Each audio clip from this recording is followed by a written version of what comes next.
ఒకప్పుడు KCR sir car 16 అనే నినాదంతో వచ్చినటువంటి కేసీఆర్ ఇప్పుడు ఈ రోజున సైలెంట్ అయ్యారు. ఎందుకు, ఏమిటి, దీనికి సంబంధించిన విషయాల గురించి మనం సిఎస్ రావు గారితో మాట్లాడదాం. మనతో పాటు ఉన్నారు. రావు గారు, చెప్పండి. ఇప్పుడు కేసీఆర్ మొన్న ఎలక్షన్స్లో కారు సారు 16 అనే నినాదంతో వచ్చినటువంటి కేసీఆర్ ఈ రోజున సైలెంట్ అయిపోయి దిక్కుతోచని పరిస్థితుల్లో కూతురు అరెస్ట్ అయిన తర్వాత ఆయన రాజకీయ దృక్పథం ఎలా ఉంది, ఆయన చంద్రబాబు నాయుడు గారి వైపు ఏమన్నా చూస్తున్నారా సపోర్ట్ కోసం అనే దాని మీద విశ్లేషణలోకి వెళ్తే మీ వ్యూ ఏంటి? ఒకటి ఏంటంటే, నీళ్ళల్లో పడి మునిగిపోతున్నటువంటి వాళ్ళు ఏం చేస్తారు, ఏదో ఒకటి దొరుకుతుందేమో పట్టుకోవాలనుకుంటారు. అలానే ఇప్పుడు కేసీఆర్ పరిస్థితి ఉంది అని చెప్పి నేనైతే భావిస్తున్నా. అలాంటి పరిస్థితుల్లో ఎవరు కనిపిస్తారు ఇమీడియట్గా అని అంటే, సీనియరు, గురువు, లేదంటే ఫ్రెండ్స్, వీళ్ళు కనిపిస్తారు. సో రాజకీయ గురువు ఎవరు? చంద్రబాబు నాయుడు. సంక్షోభం నుంచి ఏ విధంగా అవకాశాలని పుచ్చుకోవాలి అనేది శిష్యులకు నేర్పించినటువంటి గురువు చంద్రబాబు నాయుడు. సో ఇప్పుడు సంక్షోభంలో ఉంది ఎవరు? కేసీఆర్. ఇమీడియట్గా గుర్తొచ్చేది ఎవరంటే చంద్రబాబు నాయుడు ఆయనకి. సో చంద్రబాబు నాయుడు ఏం చేశారు సంక్షోభంలో, తను కూడా అదే చేయాలని చెప్పి సర్వసాధారణంగా అనుకుంటారు. సపోర్ట్ కోరుకుంటున్నారంటారా చంద్రబాబు నాయుడు గారిది? ఇండైరెక్ట్గా డెఫినెట్గా కోరుకుంటున్నారు, డైరెక్ట్గా కాకపోయినా ఇండైరెక్ట్గా కోరుకుంటున్నారు. ఇప్పుడు ఇదే సంక్షోభాన్ని చంద్రబాబు నాయుడు ఒక 5-6 నెలల క్రితం ఫేస్ చేశారు కదా. 5-6 నెలల క్రితం దాదాపుగా ఈ జగన్మోహన్ రెడ్డి వచ్చిన తర్వాత నుంచి 2020 నుంచి సంక్షోభాన్ని ఎదుర్కొంటూనే ఉన్నారు. తెలుగుదేశం పార్టీని క్లోజ్ చేయాలని చెప్పి చాలా ప్రయత్నాలు చేశారు, కానీ ఆ ప్రయత్నాలు ఫలించలేదు కదా. సో సంక్షోభంలో ఇప్పుడు ఏదైతే సంక్షోభంలో కేసీఆర్ ఉన్నారో అలాంటి సంక్షోభాన్ని చంద్రబాబు నాయుడు ఎదుర్కొని బయటపడ్డారు. ఏ విధంగా బయటపడ్డారు అంటే, ఎవరైతే చంద్రబాబు నాయుడిని వద్దనుకున్నారో, ఎవరైతే చంద్రబాబు నాయుడు రాజకీయంగా క్లోజ్ చేయాలనుకున్నారో వాళ్ళే చంద్రబాబు నాయుడు దగ్గరికి చంద్రబాబు నాయుడు తోటి పొత్తు పెట్టుకుని ఎలక్షన్కి వెళ్ళే పరిస్థితి వచ్చిందా లేదా? కనిపిస్తుంది కదా ఆంధ్రప్రదేశ్లో.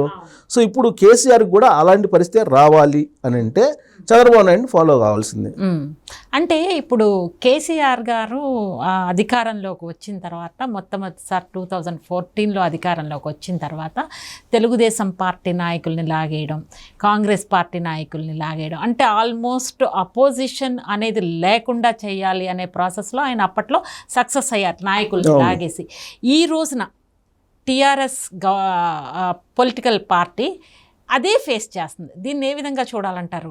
ఇప్పుడు ఒకటేంటంటే, ఆ రోజున చంద్రబాబు నాయుడిని తెలుగుదేశం పార్టీని హైదరాబాద్లో లేకుండా, అంటే తెలంగాణలో లేకుండా పంపించగలిగారు. ఆయన ఒక్కడే పంపించలే. ఆ రోజున ఆయనకి సపోర్ట్గా కేంద్రంలో సపోర్ట్ ఉన్నారు. అసలు ఆ రోజున ఓటుకు నోటు కేసుకు సంబంధించినట్టు వ్యవహారం ఇవన్నీ కూడా కేంద్రం యొక్క సహాయంతో చేశారు అనేది ఒక వర్షన్ ఉంది. సో అక్కడి నుంచి అందినటువంటి సపోర్ట్ మేరకు ఆయన అధికారం కూడా ఉంది కాబట్టి సామదాన దండోపాయాలు ఉపయోగించి బంగారు తెలంగాణ అనేటువంటి ఒక కార్డును ఉపయోగించి ప్రత్యర్థి పార్టీగా ఉన్నటువంటి తెలుగుదేశం పార్టీని క్లోజ్ చేశారు. కాంగ్రెస్ పార్టీ నుంచి కూడా లాగేసుకున్నారు. సెకండ్ టైం లాక్కున్నారు. సో ఫస్ట్ టైం ఏంది, తెలుగుదేశం పార్టీని క్లోజ్ చేశారు. ఎందుకు క్లోజ్ చేశారు? తెలుగుదేశం పార్టీ ఉంటే బీఆర్ఎస్ పార్టీ లేదా టీఆర్ఎస్ పార్టీ మనుగడ ఉండదు అనేటువంటి ఉద్దేశంతో క్లోజ్ చేశారు.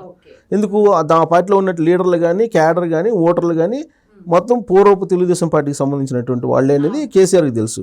అందుకే చంద్రబాబు నాయుడు క్లోజ్ చేశారు. అలా క్లోజ్ చేసినటువంటి కేసీఆర్ కాముగున్నారా? రెండోసారి అధికారంలోకి వచ్చిన తర్వాత కాంగ్రెస్ పార్టీని కూడా క్లోజ్ చేయాలని చెప్పి, ఏకఛత్రాధిపత్యం చేయాలని చెప్పి ప్రయత్నం చేశారు. సరే, అంతటితో ఆయన కాముగున్నారా? లేరు. కాంగ్రెస్ పార్టీని బలహీనపరిచారు అనుకున్నారు, రాష్ట్రం వరకు పరిమితం కాల. ఆయన బీఆర్ఎస్ పార్టీని క్లోజ్ చేసేసి టీఆర్ఎస్ పార్టీని క్లోజ్ చేసి బీఆర్ఎస్ పార్టీని పెట్టారు. బీఆర్ఎస్ పార్టీని పెట్టి ఆయన ఏం చేశారు? నరేంద్ర మోడీ మీద ఒంటికాల మీద వెళ్ళారు. దేశ్కి నేత అంటూ అన్ని రాష్ట్రాలు తిరిగారు. అన్ని రాష్ట్రాలు తిరిగి హిమాచల్ ప్రదేశ్ దగ్గర నుంచి, పంజాబ్ దగ్గర నుంచి, మహారాష్ట్ర అన్నీ వెళ్ళారు. అన్నీ వెళ్ళి అక్కడ రైతులు ఆత్మహత్యలు చేసుకున్న కుటుంబాలకి ఏదో సహాయం చేస్తామని చెప్పి వెళ్ళారు. వెళ్ళి అప్పటికి కూడా కామ్గా లేడు. ఆయన ఏం చేశారు?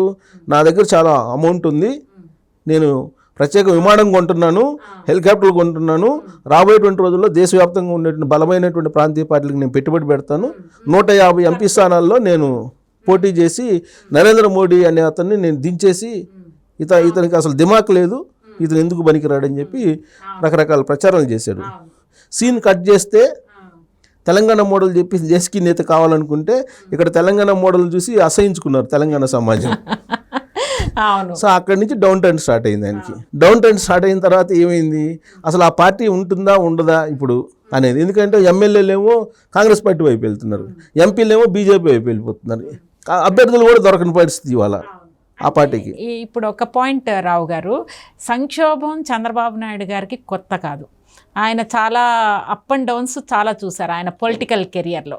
ఏది ఆయన కెరియర్ బిగినింగ్ నుంచి చూస్తే కనుక మొన్న అరెస్ట్ అయిన వరకు చూస్తే ఆయన సంక్షోభంలో చూసి ఆయన ఎప్పటికప్పుడు సంక్షోభంలో అవకాశాలను ఎత్తుక్కొని ముందుకెళ్ళారు చంద్రబాబు నాయుడు గారు. ఆయన బెదిరిపోలేదు, సంక్షోభం వచ్చినప్పుడు తొణకలేదు, బెణకలేదు.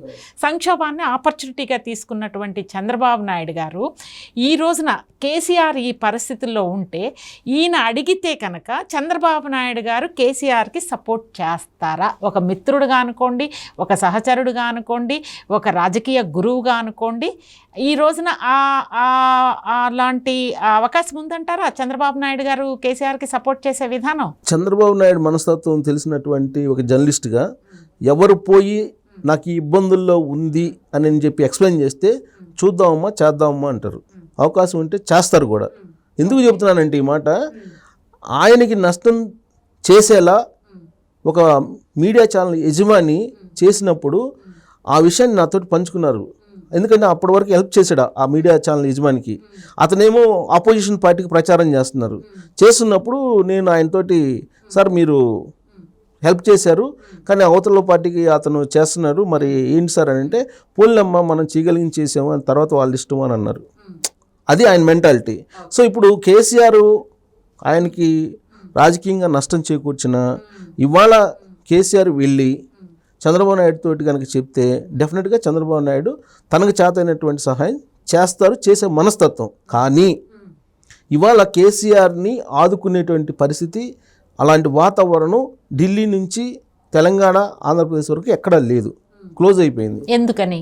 కారణం ఏంటంటే విశ్వసనీయత అనేది. ఇప్పుడు కేసీఆర్ మీద ఢిల్లీలో ఉన్నటువంటి ఒపీనియన్ ఏంటంటే, నేను ఢిల్లీలో కూడా పనిచేశా, ఢిల్లీలో ఉన్నటువంటి ఒపీనియన్ ఏంటంటే ఇతను మోసం చేస్తాడు, ముందు ఒక మాట చెప్తారు వెనక్కి ఇంకోటి చేస్తారు, నిలకడ లేని మనిషి.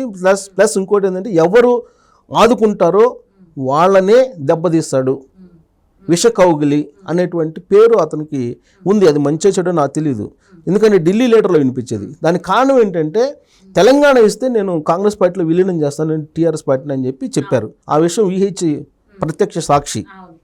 కానీ ఆ తర్వాత ఏం చేశారు, కాంగ్రెస్ పార్టీని ఆయన లేకుండా చేశారు. కాబట్టి బీజేపీ వాళ్ళు కూడా చాలా తెలివిగా వ్యవహరించారు. బీజేపీ వాళ్ళు ఎంతవరకు ఉన్నారో అంతవరకు ఉన్నారు, ఆ తర్వాత కట్ చేసుకుంటూ వచ్చారు కేసీఆర్ రాజకీయ పరిచయాలని. సో వాళ్ళు చాలా తెలివిగా వ్యవహరిస్తున్నారు.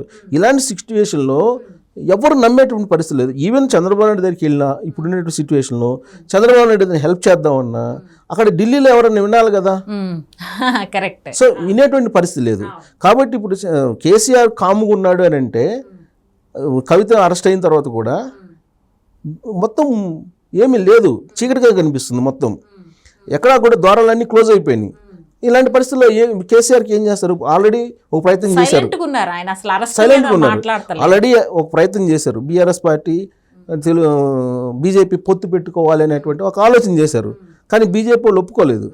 ఎందుకు ఒప్పుకోలేదు? ఇప్పుడు చంద్రబాబు నాయుడు మొన్న అమిత్ షా ఏం చెప్పారు, ఇండియా టుడే ఎన్క్లేవ్లో శుక్రవారం రాత్రి జరిగిన దాంట్లో ఎన్డీఏ నుంచి ఆయన ఎన్డీఏలో భాగస్వామి, అప్పుడు ఆయనకి ఆ రాష్ట్రంలో ఉండేటువంటి పరిస్థితుల దృష్టి ఆయన ఎన్డీఏ నుంచి వెళ్ళిపోయారు, మళ్ళీ ఇప్పుడు కావాలనుకున్నారు వచ్చారు అని చెప్పి దాంట్లో తప్పే ఉందని చెప్పి యాంకర్ అడిగినట్టు క్వశ్చన్కి సమాధానం చెప్పారు. ఎందుకు చెప్పారు? చంద్రబాబు నాయుడు హానికరం కాదు, విశ్వసనీయ పాత్రుడు, మా భాగస్వామి అని చెప్పాడు. అదే కేసీఆర్ గురించి మరి చెప్పరు కదా. కేసీఆర్ వాళ్ళ వైపు నుంచి, కేసీఆర్ వైపు నుంచి బీజేపీలో పొత్తు పెట్టుకుంటారని చెప్పినా కానీ బీజేపీ వాళ్ళు ఎందుకు రిజెక్ట్ చేశారు? కారణం ఏంటంటే విశ్వసనీయత. సో కాబట్టి ఇప్పుడు చంద్రబాబు నాయుడు దగ్గరికి వెళ్తే డెఫినెట్గా హెల్ప్ చేసేటువంటి మనస్తత్వం ఉంది, కానీ ఆయన చేయాలనుకున్నా కానీ ఇవాళ కేసీఆర్ విషయంలో డోర్స్ క్లోజ్ అయిపోయాయి. అందుకే సారు కారు 16 అంటూ లాస్ట్ ఎలక్షన్లో ప్రచారం చేసుకొని ఇవాళ కారు సారు నో అభ్యర్థి అన్నట్టుగా ఉంది. అభ్యర్థులు కూడా కష్టం. ఎవ్రీడే బీఆర్ఎస్ ఒక్కొక్కళ్ళు వెళ్ళిపోతున్నారు బీఆర్ఎస్ నుంచి. వెళ్ళిపోయే పరిస్థితి. ఇప్పుడు ఆయన చంద్రబాబు నాయుడు అరెస్ట్ అయినప్పుడు వీళ్ళు వ్యవహరించినటువంటి తీరేంటి? Exactly I'm coming to that. ఇప్పుడు ఇవాళ కాంగ్రెస్ వాళ్ళే చెప్తున్నారు, చంద్రబాబు నాయుడు ఏమంటలా, కాంగ్రెస్ వాళ్ళు చెప్తున్నారు మీరు పోయి ఇక్కడ ఎందుకు మా బ్రాండ్ దెబ్బతింటది హైదరాబాద్ బ్రాండ్, మీరు పోయి ఢిల్లీలో జంతర్ మంతర్ దగ్గర చేసుకోండి ధర్నాలు అని చెప్పి కోమటిరెడ్డి వెంకటరెడ్డి అన్నాడు ఇవాళ. ఇక్కడ ఇంకొక పాయింట్ రావు గారు, చంద్రబాబు నాయుడు గారు అరెస్ట్ అయినప్పుడు ఒక్క మాట కేసీఆర్ నోట్ నుంచి ఒక్క స్టేట్మెంట్ రాలా. అవును, ఒక్కటి. ఎందుకంటే ఆయన సీనియర్, చంద్రబాబు నాయుడు గారు పెద్ద లీడరు, లాంగ్ అసోసియేషను, ఆయన ఆంధ్రాలో వెళ్ళి సెటిల్ అయిపోయారు. ఒక కర్టసీ కోసమైనా కూడా ఒక normal statement, forget about you know strong statement, ఫేవర్గా ఉండడం అది కాకపోయినా ఒక నార్మల్ స్టేట్మెంట్, నేను దీన్ని ఖండిస్తున్నాను, చంద్రబాబు నాయుడు గారిని అరెస్ట్ చేయడాన్ని ఖండిస్తున్నాను, ఇది కరెక్ట్ కాదు అనే ఒక పాజిటివ్ స్టేట్మెంట్ కేసీఆర్ గారి దగ్గర నుంచి రాలేదు. బట్ స్టిల్ కేసీఆర్ గారు పడిపోయినప్పుడు, తుంటి ఎముక విరిగినప్పుడు చంద్రబాబు నాయుడు గారు హుందాగా, డిగ్నిటీగా వెళ్ళి పలకరించారు. దీన్ని ఏ విధంగా చూడాలి వ్యక్తిత్వ పరంగా? అక్కడ ఏంటంటే అక్కడ ఆంధ్రప్రదేశ్ విషయంలో జగన్మోహన్ రెడ్డి ఈయనకి కావాలి, కేసీఆర్కి. జగన్మోహన్ రెడ్డి చేసినటువంటి పని అది, ఆధారాలు లేకుండా చంద్రబాబు నాయుడిని లోపల వేశారు అనేది అందరికీ తెలిసినటువంటి విషయమే. సో అది జగన్మోహన్ రెడ్డి చేసింది కాబట్టి జగన్మోహన్ రెడ్డిని ఖండించలేరు. ఇప్పుడు చంద్రబాబు నాయుడు అరెస్ట్ని ఖండిస్తే జగన్మోహన్ రెడ్డికి యాంటీ అవుతారు కదా, వాళ్ళిద్దరి మధ్య కిట్ ప్రోకో నడుస్తుంది అనేది అందరికీ తెలుసు, కేసీఆర్కి జగన్మోహన్ రెడ్డికి మధ్య. అలాంటప్పుడు ఏం చేయలేరు. ఎవరు ఆయన వెళ్ళారు, అదే చెప్తుంది, ఆయన ఓపెన్. ఇప్పుడు ఆయన ఏంటంటే హుందాతను, ఆయనకి ఏం దాంట్లో బేసిజాలు లేవు కదా, బేసిజాలకు అసలు పోరు చంద్రబాబు నాయుడు. సో ఇవాళ కూడా మీకు ఒక ఇంపార్టెంట్ పాయింట్ గుర్తు చేస్తాను. చంద్రబాబు నాయుడు అప్పుడెప్పుడు ఈడీ అరెస్టులు చేసినప్పుడు దేశంలో ఈడీలు చాలా సందర్భాల్లో అనేక రాష్ట్రాల్లో చేశారు కదా, ఈడీలు, సిబిఐ, ఇన్కమ్ ట్యాక్స్ వీళ్ళన్నింటినీ ప్రయోగిస్తున్నారు నరేంద్ర మోడీ ప్రభుత్వం అనే ఒక ట్వీట్ అప్పుడెప్పుడో చేశారు. దాన్ని బయటికి తీసి చంద్రబాబు నాయుడు కూడా ఇలాంటి స్టేట్మెంట్ ఇచ్చారు. సో కవిత అరెస్టు అనేది కక్ష సాధింపు చర్య అనేదాన్ని చెప్పుకునేదానికి చంద్రబాబు నాయుడు అప్పుడెప్పుడో చేసినటువంటి ట్వీట్ని రీట్వీట్ చేశారు ఇవాళ కేటీఆర్. అంటే ఇండైరెక్ట్గా చంద్రబాబు నాయుడు వాడేసుకుంటున్నారు. అదే అంటే అది ఇక్కడ ఏంటంటే కేటీఆర్ అంటే యంగ్ పొలిటీషియన్, ఎడ్యుకేటెడ్, ఫారెన్ నుంచి వచ్చాడు, ఒక బ్రాడ్ మైండెడ్ పాలిటిక్స్ ఎక్స్పెక్ట్ చేశాం. కానీ ఒక నార్మల్ ట్రెడిషనల్ పొలిటీషియన్ కన్నా కూడా కొంచెం ఆయన తక్కువ స్థాయికి వెళ్ళిపోయి చంద్రబాబు నాయుడు గారిని విమర్శించడం, ఆయన జైల్లో ఉన్నప్పుడు దారుణమైన స్టేట్మెంట్స్ ఇవ్వడం. ఈ రోజున ఇదే కేటీఆర్ ఇండైరెక్ట్గా చంద్రబాబు నాయుడు గారిని ఉపయోగించుకోవడాన్ని ఏ విధంగా చూడాలంటారు? ఇలా ఇప్పుడు అదే ఇందాక నేను స్టార్టింగ్లో చెప్పాను, మునిగిపోయేటువంటి వాళ్ళకి ఏదన్నా దొరుకుతుందో, గడ్డిపోచ దొరికితే అది పట్టుకుందాం అనే యాంగిల్లో ఇప్పుడు చంద్రబాబు నాయుడు తోటి కూడా మాట్లాడకుండా ఏమి ఉండరు. ఎందుకంటే మాట్లాడే అవకాశం ఉంది. చంద్రబాబు నాయుడు సంగతి వాళ్ళకి బాగా తెలుసు, మనకన్నా కూడా హెల్ప్ చేస్తాడని కూడా అవకాశం ఉంటే హెల్ప్ కూడా చేస్తారు చంద్రబాబు నాయుడు. ఒకటేంటంటే కారు సారు ఇప్పుడు బేజార్లో ఉన్నాడు ఇప్పుడు బేజార్లో ఉన్నాడు. బేజార్లో ఉన్నప్పుడు అందరు కావాలి, అధికారం ఉన్నప్పుడు ఎవడో అవసరం లేదు, బాధల్లో ఉన్నప్పుడు అందరు కావాలి. కేసీఆర్ అయితే ఇప్పుడు కామ్గా ఉన్నాడంటే కవితను తీసుకెళ్ళి ఈడీ అక్కడ విచారిస్తున్నా కానీ ఆయన కామ్గా ఉన్నాడంటే దాని అర్థం ఏంటి? మొత్తం డోర్స్ క్లోజ్ అయిపోయినాయి. డోర్స్ ఓపెన్ కావాలంటే చంద్రబాబు నాయుడు ఆదర్శంగా తీసుకోవాలి, చంద్రబాబు నాయుడు సలహా ఖచ్చితంగా తీసుకుంటారు. ఇండైరెక్ట్గా అయితే వాడుకుంటున్నారు కదా కేటీఆర్, ఆ ట్వీట్ని అయితే వాడుకుంటున్నారు కదా. సో కాబట్టి ఇప్పుడు బేజార్లో ఉన్నాడు ఆయన. ఆ బేజార్ నుంచి ఆయన రావాలంటే కనుక ఆయన విశ్వసనీయత కోల్పోయారని నేను అనుకుంటున్నా. కవితను జైలుకి పంపించేస్తారంటారా?